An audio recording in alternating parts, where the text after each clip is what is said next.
Okay, let us start. Welcome to the statistical and data analysis section. Our speaker is Professor Cun Hui Zhang from Rutgers University, and he will speak about second and higher order statistical methods in some particular problems. Cun Hui, you can start. Thanks for the introduction. I'd like to first thank the IMU for the invitation.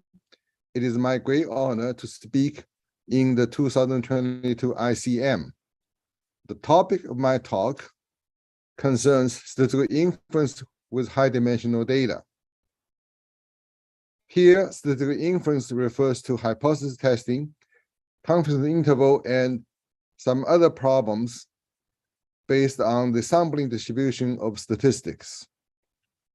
While statistical inference is crucial to the understanding of big data, we know theoretically much less about it compared with the huge literature on prediction.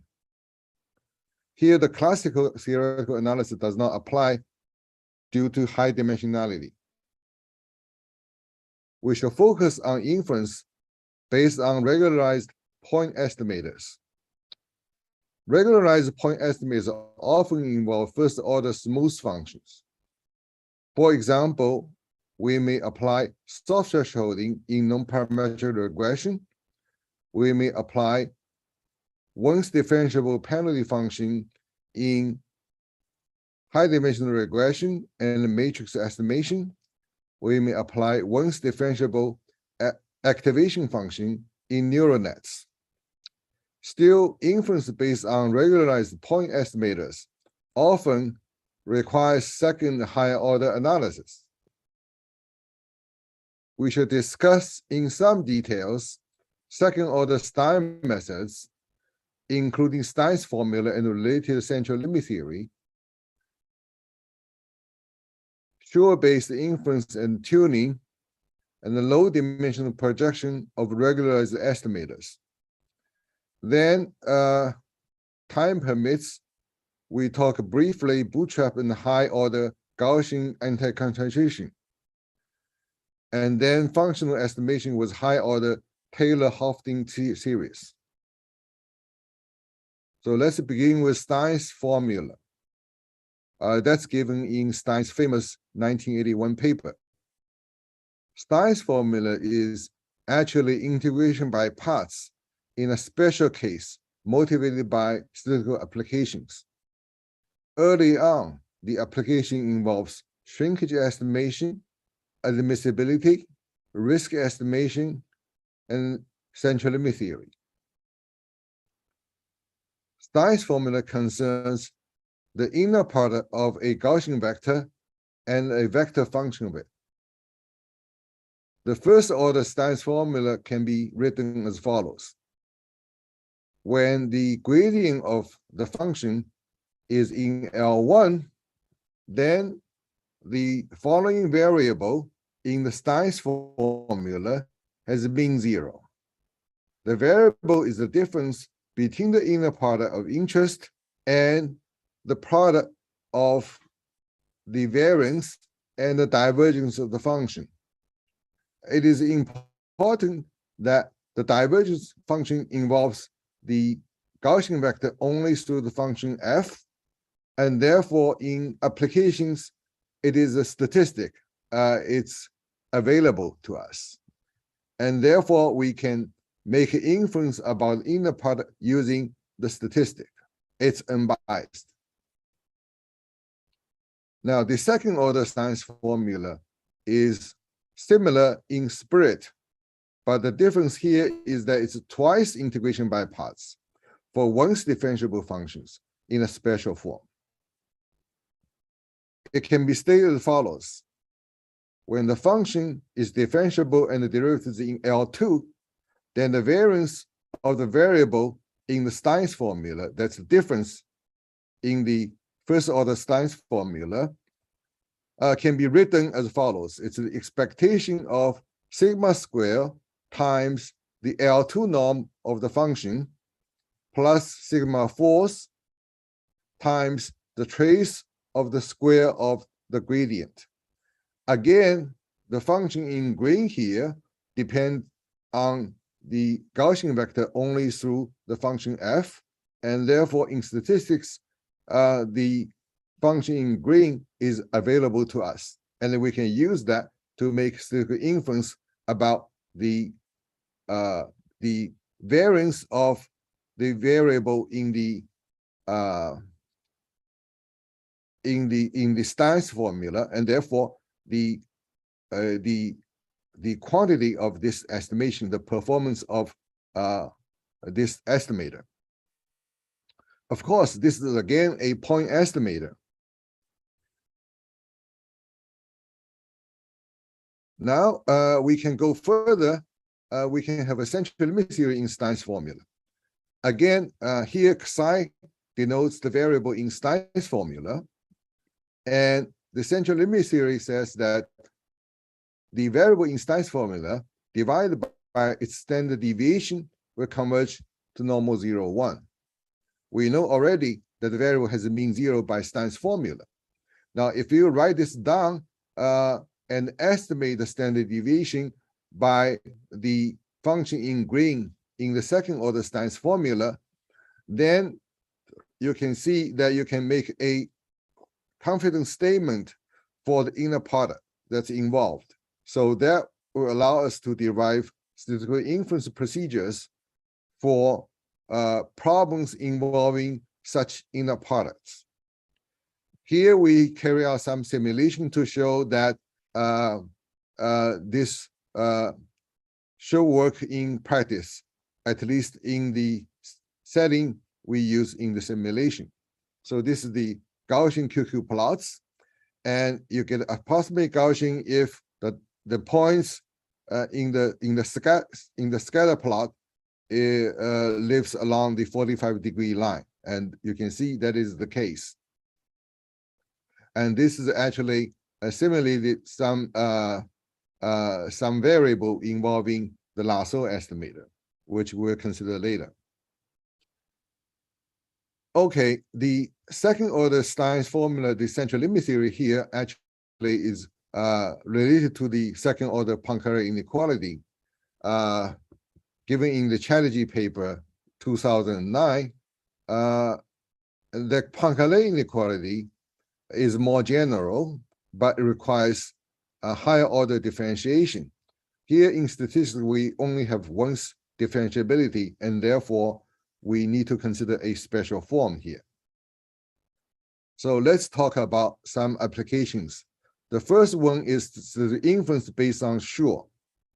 Here we consider a point estimator mu hat for the mean of a Gaussian vector. So we assume that the mean of the vector lives in certain manifold. Now, Schur is an abbreviation of Stein's unbiased risk estimator.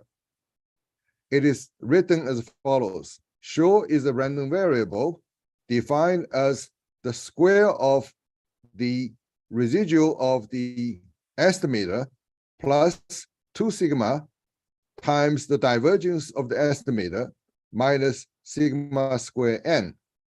And that is proposed in Stein's paper. It provides an unbiased point estimator for the prediction risk. That means the expectation of Schur is exactly equal to the prediction risk, which is defined as the expectation of the squared error of the predictor. Now, Schur for Schur is the following. It is defined as the R hat here. There's 4 sigma square times the square of the residual plus 4 sigma force times the trace of the squared gradient minus 2 sigma 4n. It provides an unbiased point estimator for the accuracy of Schur. Again, in the spirit of the Schur, it's just a point estimator of the performance of some statistical method. The difference here is that Schur is a measure of the performance of the original estimator, and sure for sure is a point estimator for the performance of sure. However, we also have the central limit theory. The central limit would hold for the variable. It's in the form of psi again, as the psi in the Stein's formula. There's the difference between the sure and the prediction error in the probable conditions as follows. If the gradient of the sure squared in the Fabrizio norm is of smaller order than the sample size in expectation, then we have the following. The prediction error minus sure, which is the estimate of that, is an unbiased estimate of that, divided by an estimated standard deviation of the numerator will converge to normal 0 or 1. And therefore, we can make statistical inference. Because this is a pivotal quantity, or approximately a pivotal quantity involving the unknown, which is the prediction error. Now, once you have a confidence statement or confidence interval for the prediction error, you can, of course, also derive a confidence region for the mean vector. A drawback of this method is that the radius of the confidence region for mu could be larger than the estimation error, but this is not avoidable. The n minus quarter lower bound is established early on. However, if we want to do low dimensional inference, then we don't have to project this confidence region for the entire vector mu to low dimension, and we can use some other methods, which we'll discuss about the low dimensional inference later. But first, let's consider the application of sure. So here is Suretune estimation. Now here we consider a sequence of estimators, mu j, j from 1 to m, and their respective sure, which give estimates of their performance. Now the Suretune estimator is the estimator with index selected by the sure criteria. So you just choose the apparent winner. Based on the second order Stein's formula, we get a general performance guarantee for the Suretune estimator in the form of the regret. The regret is defined as the prediction error of the Suretune estimator minus the optimal performance among the m estimators. Take the minimum. And this difference is bounded by something else, which involves the number of the choices involved and something hopefully of the same order as the maximum error here, but with a square root. And therefore, because mu is a vector of length n and the squared error is typically large, and therefore when you take a square root, this could be small, and therefore the regret could be of smaller order than the minimum error, and therefore you get optimality.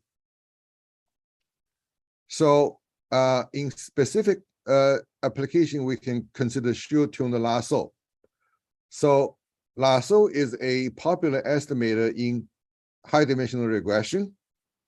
It's defined as beta hat lambda, that is the minimizer of a penalized least squares loss.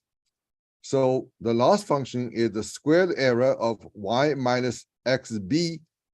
So xb is any linear predictor.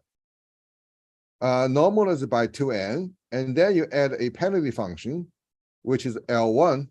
That's the L1 norm of b with a penalty level lambda. Of course, Lasso has a tuning parameter lambda, therefore we write the beta has a lambda. It turns out the Lasso estimator is Lipschitz in Y. That means if you write down x times beta hat, then it's a Lipschitz function. Actually, the derivative here is a projection in the n dimension, and therefore, because projection has a special norm equal to 1, it's Lipschitz. Lasso is also rate optimal. That means if you look at the prediction error of the Lasso, then it is of the same order as the minimax error. However, the problem of this theory is that this is only rate minimax. There's a constant involved here, and in practice, it's not very satisfying because the constant can be uncertain and it can be significant. And also we need to choose a lambda for this theory in a suitable interval. And therefore the choice of lambda is a problem in two levels. First, you want to find a lambda that is inside this suitable interval for the theory to apply. And then secondly, you want to, within the interval, you want to choose a lambda that will give you the best performance in practice. The most popular method is cross-validation. However, the theory for the cross-validation is not well established. Recently, there's a paper by Chetverikov and co-authors which shows that if you apply cross-validation, then the performance of the cross-validation tuned the Lasso estimator cannot be much worse than the minimax rate. That is, the performance will be bounded by a log factor times the minimax rate. So this is a result which shows that the performance cannot be much worse, but it does not solve the problem originally, that is to achieve optimality. There are other methods, that is to estimate sigma, because the optimal choice of the lambda should be inside a suitable interval, and that interval is scaled with sigma. So if you know sigma, or you can estimate sigma well, then you can choose a lambda that's essentially in the suitable interval with high probability.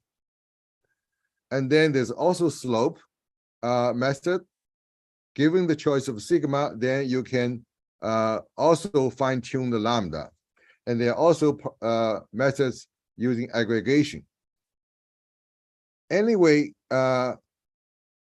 Reed and co-authors gave extensive simulation which shows the cross-validation performs very well compared with other methods.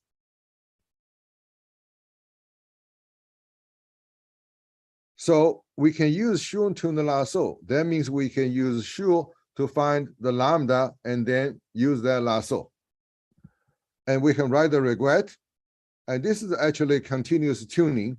So we can have the regret that's equal to the expectation of the prediction loss of the Suretune estimator, that is the prediction risk of the Suretune and Lasso, minus the oracle performance, that is the minimum of the choice of lambda inside certain interval for the prediction risk.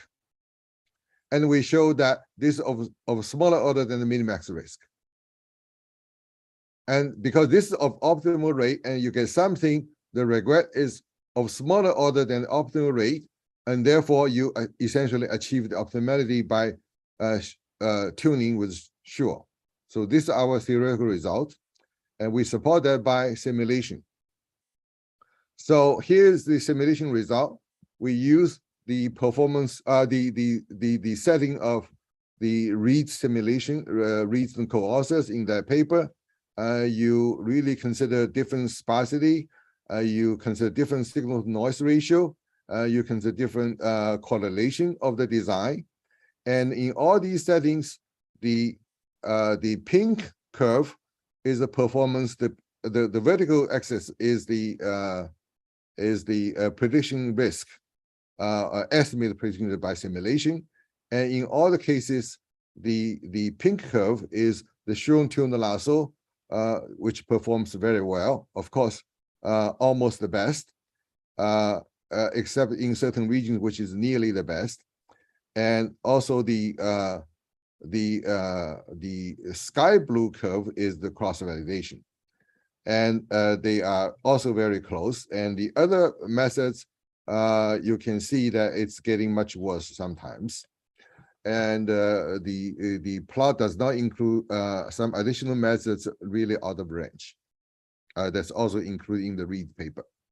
And therefore, this is a success story for the second order Stein's method. The third application is a low-dimensional inference with high-dimensional data. So we can view this problem as a semi-low-dimensional inference, in which a semi-low-dimensional model can be written as the following. We have low-dimensional component plus a high-dimensional component. You can view this low-dimensional component as a treatment effect, and the high-dimensional component is the impact of other measurements on the observed response. So the other measurement in modern time could be genetic expression or image, and therefore it's high dimensional. It is closely related to the semi-parameter model in the classical analysis, in which the model is written as a summation of the parametric component and a non-parametric component. Here again, the parametric component can be viewed as a treatment effect, but in old time, we only have low dimensional measurements, and therefore, however, we can model this as functional. And so the functional effects could be infinite dimensional, but they are quite different between the two in the sense, in the semi-parametric model, the functional components live in the fixed space. And by Riemann-Lebesgue, we know where the large effects are. That's in the low frequency or the beginning coefficients in the L2 expansion. However, in the high dimension model, we don't know where the signal is for the given basis, and the model changes with n, and the basis are not orthogonal. So that's the difficulties. However, still, the ideas can be implemented. So the idea of implementation is bias correction.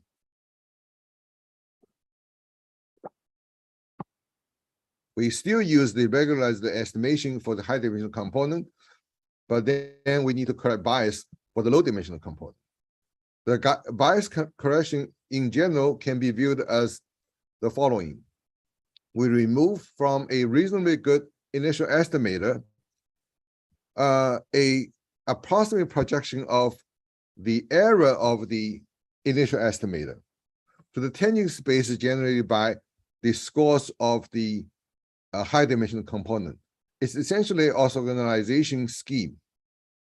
Specifically, if we want to estimate a real low dimensional component that's univariate, then we can simply apply the debiased estimator as the original initial estimator, plug-in version, plus the MLE in the one-dimensional case, where the one-dimensional model is in the direction of least favorable one-dimensional submodel. So here we can apply this to the lasso. It's the debiased estimator is of the following format.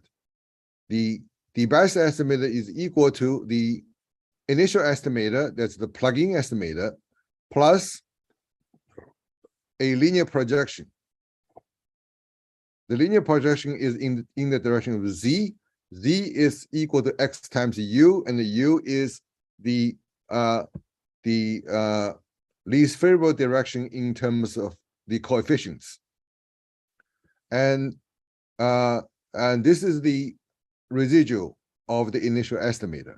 So you essentially project the residual to Z and then normalize.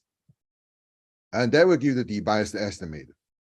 So theoretically, we can prove that the de-biased estimate is asymptotically normal under the condition, restrict eigenvalue condition, for example, which you usually impose for studying high-dimensional regression. And also we have a sample size requirement. And also we get asymptotic efficiency in the case of random design. Here again, we have some simulation results. The top row is the Lasso estimator without bias correction.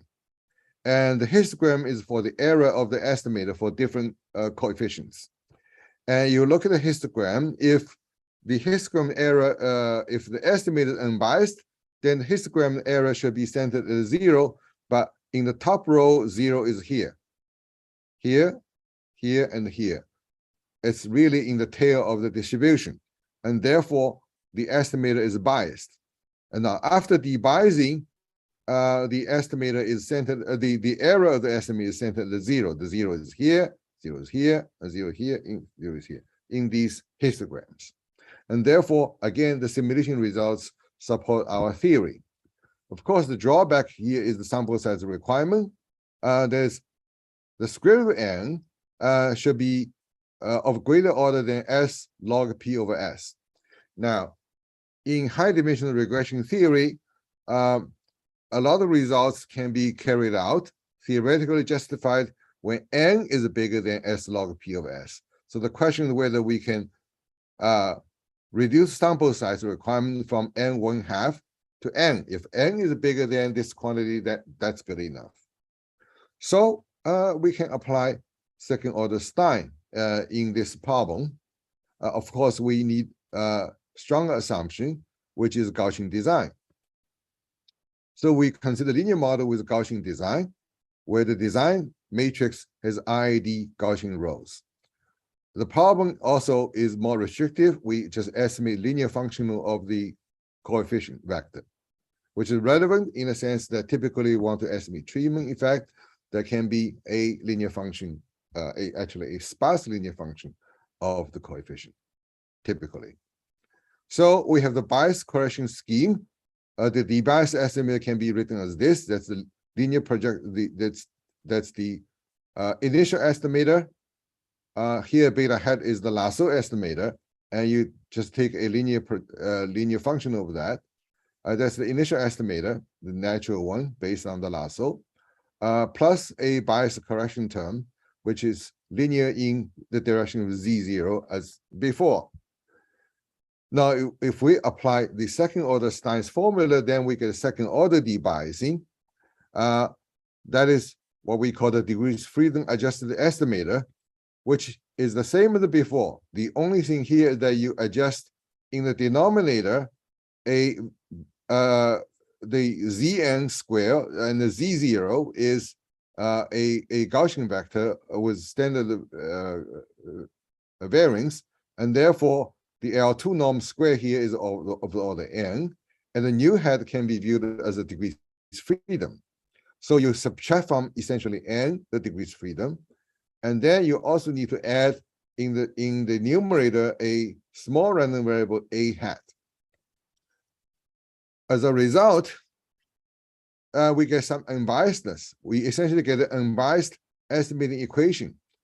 You write down the Z0 L2 square minus degrees freedom, and this is degrees freedom adjusted estimator, subtract theta, and therefore this is the estimation error. So this random variable times the estimation error minus the inner product between Z and original noise is actually in the form of the Stein variable, the variable in the Stein's formula. That is the inner product between Z and a function of Z minus the divergence. Here, Z is standard Gaussian under the Gaussian design. So we have a fixed sample accuracy statement for this. Stein's formula gives the unbiasedness. So this is the unbiased estimated equation. And the second order Stein gives the expression for the variance of this estimated equation. And that is equal to the expectation of f f2 square plus the trace of the square of the gradient again. Of course, you expect that we can make an inference because then we can use this as the estimate of the standard deviation, and we get asymptotic normality efficiency under the usual condition for the sampling rate. So we say that n, the sample size n, is of greater order than s log p over s, and then this guy is of greater order than s. That means p is much bigger than s. Here, s is the number of non-zero elements in the true regression coefficients. Actually, this is true when n is bigger than a small constant times this, and therefore n and this guy can be of the same order. So here again we have some simulation, and this is without this bias correction without degrees of freedom adjustment in yellow, and in green and purple two different versions of degrees of freedom adjusted. One is slightly simplified, one is the original, and the blue and the red, very close in simulation, are the oracle ones. That's the t distribution. That is, if you know beta and if you know sigma, and then you don't know sigma, you know the other betas, and then you use the usual method, you get a t distribution, and you can see that they are very close. Okay, so these are the three applications for the Stein's formula, or the second order Stein. Now we talk about bootstrap and high order anti-concentration. So what is a bootstrap? Bootstrap is a scheme as follows. You try to simulate some random variables based on the data. That's called the bootstrapped estimator, which is theta hat star, denoted by that.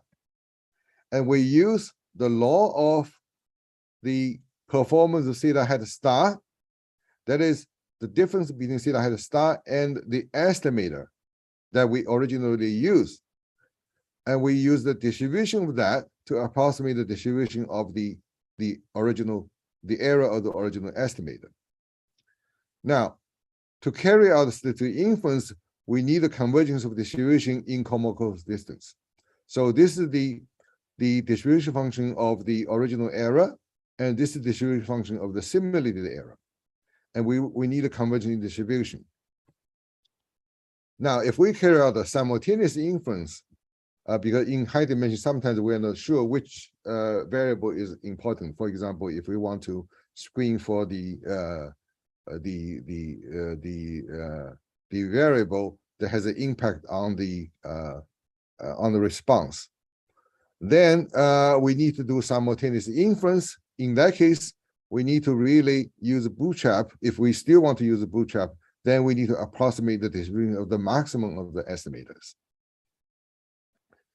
Now, again, we want to have a convergence in common distance between the maximum of the original error and the maximum of the simulated error. Now, theoretical justification for bootstrap can be carried out using two arguments. The first one is the comparison theory, using Slepian's or Lindeberg's interpolations. And then we also need anti-concentration. Okay, the anti-concentration needed is of first order if in the comparison theory we use smooth the maximum function. The maximum function is only once differentiable, but we can smooth that. And if we use a smooth the maximum function, then in anti-concentration we only need a first order comparison. We only need a first order anti-concentration. However, for sharper results, we do not want to smooth the maximum function, and therefore we want to deal with a function of first order differentiability, and then we need a third order anti-concentration for such sharper results. So this leads us to Gaussian anti-concentration for the maximum So T is the maximum of Gaussian random variable, which are correlated. The first order anti-constraint is given by Nazarov, which states as follows. Where T is the maximum of the Gaussian random variable, they are correlated, they have different mean, different variance. And you look at the distribution of that, and you take a derivative, and therefore it's a density. So it says the L infinity norm of the density is bounded by 2 log P, take the square root, divide by the minimum standard deviation. So we extend that to the second order. So we let the rho ij be the correlation between xi and xj, and then the second derivative distribution, or the first derivative density of the maximum in the L infinity norm is bounded by a constant times log p divided by the minimum of the variance times the minimum of I less than j, 1 minus the square of the correlation. So it's essentially the upper bound is the square of the upper bound for the first derivative with adjustment in the denominator. That's 1 minus rho ij. If rho is bounded away from 0, then you get the square. Otherwise, you need to control the rate of convergence for rho. But you only need to worry about pairwise correlation. In the third order, it's the same story. You get a log p to the power 3 over 2. That's essentially the cube of that, and divide by the cube of the variance, and then you get a cube of the quantity, which is similar to here. That is the minimum eigenvalue of dimension 3 times the square root of the minimum eigenvalue dimension 2. And this guy is actually the minimum of 1 minus rho ij's square root. Here, the minimum eigenvalue is the minimum eigenvalue of the blocks, subblock of the correlation matrix with block size equal to m, which we typically see in, for example, high dimension regression and so on and so forth. And therefore, if we apply these results, we can get a sharper result in Bootstrap. And this result can be viewed as extension of the Bechd's result, which consider the independent x. Here, x is correlated, and we only need to control the correlation in the small blocks. Finally, I talk about functional estimation with high-order Taylor-Hofstee series. The problem is to estimate a function of a high-dimensional vector based on independent observation xi with a mean of xi equal to the unknown vector theta. So essentially, we want to estimate the function of the mean of many observations in high dimension. Examples will include the estimation of the norm of a vector, or norm of the mean vector, where the order of norm is alpha. For example, Tsai and Low consider the case of alpha equal to 1, and Collier and the co-authors consider some other values of alpha. If we carry out classical analysis, then we essentially take a low-order expansion. We write down f bar. We take a Taylor expansion of that around the true mean vector theta, where here epsilon bar is the error. That's the difference between x bar and theta.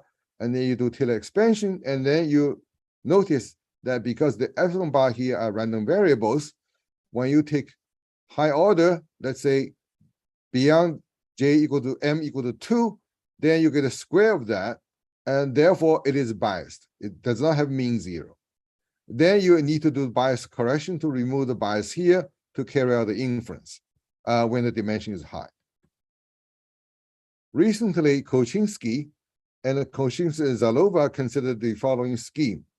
You write down the expectation of any function of x bar, that's the average of observation, as a linear operator, because it's a linear in G. And then you write down the Neumann series of the inverse, and then you truncate that series, and then you do some bootstrap estimate of that. So what we propose is to have a Taylor-Hofting series. We take this name because it resembles the Taylor series, but it's also has a form of Hofting decomposition. So the estimator is written as f hat. There's f of x bar, because we see x bar, and therefore we can plug in, and then we have something like a Taylor series. That's fk, that's the case derivative of f, evaluation x bar, and then for u bar, which is u statistic. And then it turns out this can be written as a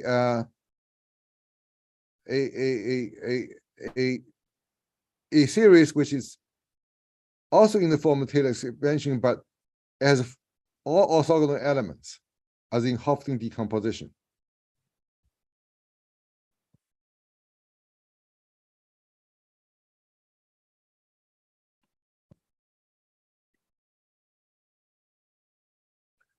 Okay, I think I ran out of time.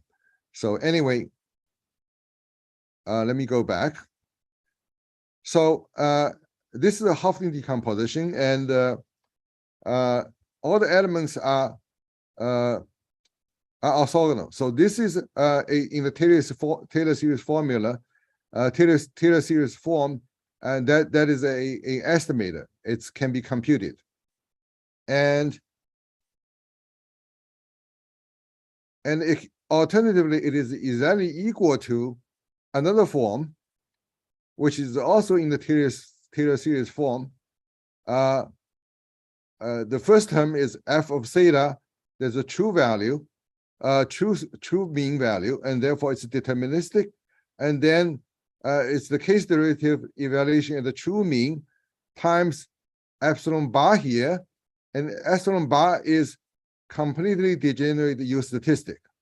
That is the inner part. This is the tensor part of the cross terms, with no tie in the indices. And therefore, this is actually a double summation.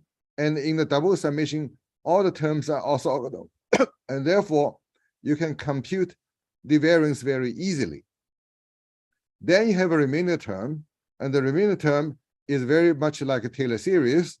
That involves delta, where delta is the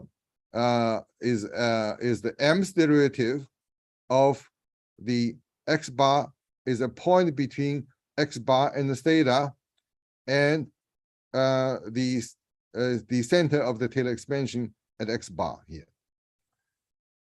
Okay, and then you have a function of j. Jh is defined as the integration of h times 1 minus t alpha minus 1 dt divided by gamma alpha. That is the same as the Riemann-Roiville fractional integration formula. So based on that, we can get a central limit theory. We can construct confidence interval based on Taylor-Hofting series as follows. We define sigma as the covariance. That is the average, actually the average covariance, and here epsilon I is the area of the ith observation, and therefore this is the covariance matrix. We take the average of that. We define sigma to be the spectral norm. In the case that we have IID errors, then sigma is the standard deviation. And then we define R sigma as the effective rank, which is the trace divided by the spectral norm. Then we have the following central limit theory, based on which we can make inference. The central limit theory is written as follows. The f hat we defined before, minus the parameter of interest, that's f of theta. So therefore, the difference in the estimation error times square root n divided by square root of the variance, or the asymptotic variance, will converge to normal 0, 1. Here the variance formula. Here we have some regularity conditions, and this high order analysis only requires a second moment of error. Okay, so in summary, second higher order analysis are challenging but useful in providing sharp statistical inference with high dimensional data.